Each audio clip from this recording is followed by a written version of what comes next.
आज नवरात्रीचा 7वा दिवस आणि बाहेर मस्त पावसाचं वातावरण आहे. सो विचार केला आज बनवूयात उपवासाला चालणारी भजी. यासाठी लागणारे साहित्य: कमी तिखट अशा मिरच्या 7 ते 8 यांना मधून कट करून घेतलेलं आहे. तुम्ही पाहू शकता व्हिडिओमध्ये दाखवल्याप्रमाणे. आपल्याला पूर्ण कट करायचा नाही आहे, आपल्या मिरचीमध्ये स्टफिंग भरता येईल असा कट बनवायचा आहे.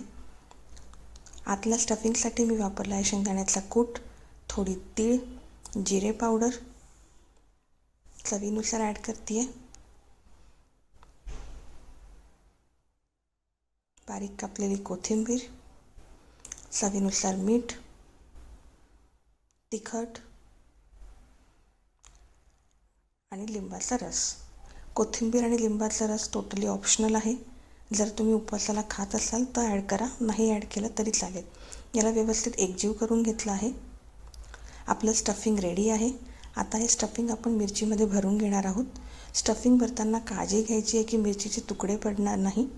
व्यवस्थित असे स्टफिंग भरून घ्यायचं आहे आणि 5 मिनटं त्याला सेट होण्यासाठी ठेवायचं आहे. आता आपण आउटिंग लेअर बनवूयात. यासाठी मी राजगिऱ्याचं पीठ वापरलं आहे. राजगिऱ्याच्या पिठामध्ये चवीनुसार मीठ ॲड केलं आहे आणि हळूहळू पाणी ॲड करत आहे. कन्सिस्टन्सी तुम्ही व्हिडिओमध्ये पाहू शकताय. आपल्याला खूप पातळ किंवा घट्ट असं बॅटर बनवायचं नाही आहे. आपलं बॅटर रेडी आहे.